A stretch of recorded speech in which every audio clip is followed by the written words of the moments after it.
한국 대표팀 감독 클린스만은 일본 대표팀 감독 모리야스 하짐에 이끄는 팀과의 경기에 도전 선언했습니다. 일본은 우리의 경쟁 상대입니다. 라고 말했습니다. 최근 몇 일간 일본 여러 신문에서 다뤄진 내용입니다. 한국 축구 국가대표팀의 아시안컵 참가 명단 발표를 중심으로 전개되는 이야기들은 최근에도 계속되고 있습니다. 최근 몇 안 되는 시일 내에 많은 일본 신문들이 클린스만 감독의 발언에 대한 보도를 하며 한국과 일본 축구 사이의 경쟁에 대해 이야기하고 있습니다. 구체적으로 다가오는 아시안컵에서 대한민국의 강력한 상대팀에 대해 물어보자 클린스만 감독은 당당한 태도로 말했습니다. 호주, 우즈베키스탄, 이란, 카타르와 같이 강한 팀들이 많습니다. 이들도 쉽게 대적할 수 있는 상대가 아닙니다. 그 외에도 그는 덧붙여 말했습니다. 일본은 우리의 경쟁 상대입니다. 그것은 경쟁이자 라이벌입니다. 나는 이런 관계를 기대하고 있습니다. 언젠가 우리는 일본과 마주치게 될 것이며 나는 그들과 결승에서 맞붙고 싶어 합니다. 나는 현재 일본의 플레이 스타일을 분석하고 대비 방안을 고려하고 있습니다. 일본은 강한 팀이며 그들의 발전은 명백합니다.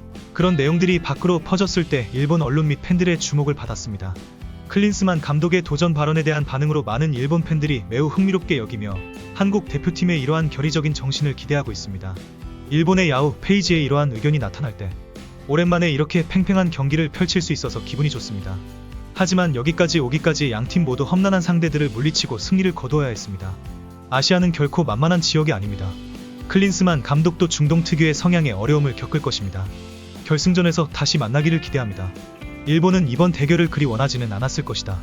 하지만 단 한 경기만 이겨도 다음 라운드에 진출할 수 있는 대회라면 한국도 충분히 이길 수 있는 기회가 있다.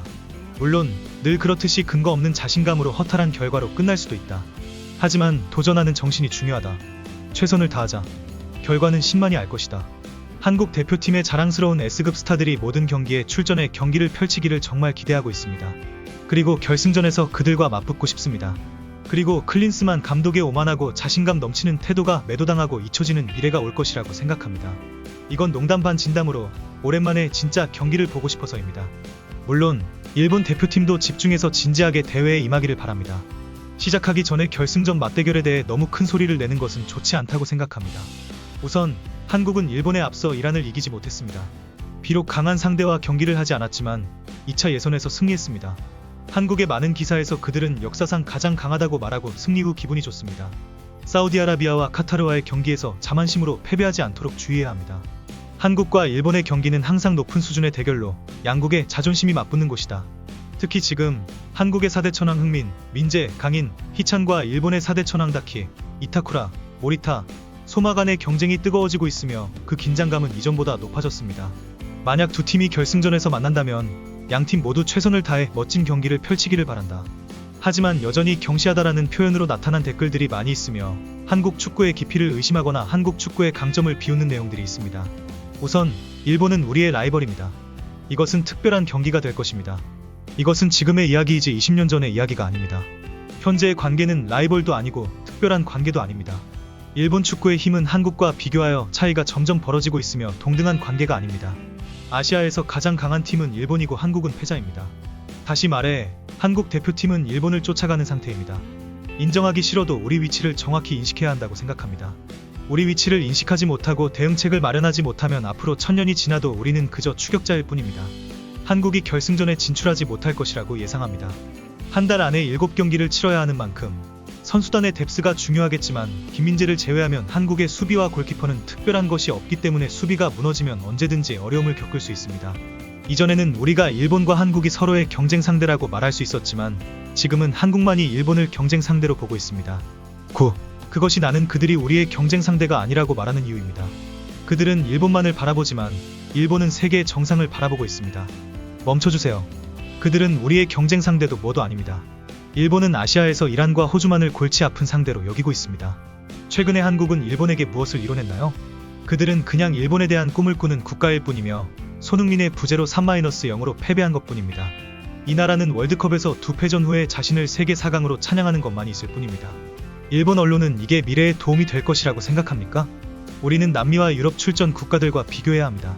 예를 들어 멕시코, 10일. 그렇다면 우리도 그들에게 솔직하게 말해보죠. 아시아에서는 우리에게 경쟁 상대가 없습니다. 최소한 한국은 우리의 시야에 없습니다. 12. 일본은 그렇게 생각하지 않습니다. 한국을 경쟁 상대로 여기는 마음에 담아주지 마세요. 13. 일본을 경쟁 상대로 부르는 것 같아 마음이 불편합니다. 현재 일본을 이기려면 한국은 수비 라인과 팀 멤버를 더 고려해야 할 것 같습니다. 비록 일본에서는 반대 의견을 많이 받았지만 클린스만 감독의 공유는 이해할 만합니다. 64년 만에 우승을 놓치고도 아시안컵에서 가장 많은 준우승을 차지한 것은 한국 선수들과 코치진에게 매우 큰 의지를 부여한 것으로 볼 수 있습니다. 따라서 클린스만 감독의 이러한 공유는 단순히 의지를 나타내는 것뿐만 아니라 팀 전체에 대한 정신적인 격려와 목표 설정, 일본 대표팀과 어깨를 나란히 할 욕망을 나타냅니다. 일본에서 높이 평가되는 축구팀 중 하나입니다. 그러나 말하자면 한국 대표팀은 아직도 약점과 비교했을 때 일본 대표팀과의 경기에서 약간의 부족함이 있습니다. 우리는 그러한 약점을 고려해야 하며 부족한 부분을 보완하고 채워야 합니다. 그리고 자신의 자신감과 함께 준비된 노력과 함께 클린스만 감독과 그의 팀은 분명히 아시안컵에서 다양한 강한 상대들에게 제기되는 어려운 과제에 대한 신중한 기술과 전술적인 고민을 펼칠 것입니다. 분명히 우승은 쉽지 않겠지만 향후 경기에서 대한민국 대표팀이 탁월한 경기를 펼치고 강점을 최대한 발휘하며 좋은 모습을 유지할 것을 기대합니다. 이를 통해 우리가 기대하고 있는 컵에 한 걸음 더 가까워질 것입니다. 특히 이후 일본 대표팀과의 경기에서 자신감을 가질 수 있을 것입니다. 여러분은 클린스만 감독의 공유와 일본 팬들의 반응에 대해 어떻게 생각하시나요? 아래 댓글에서 의견을 나눠주세요.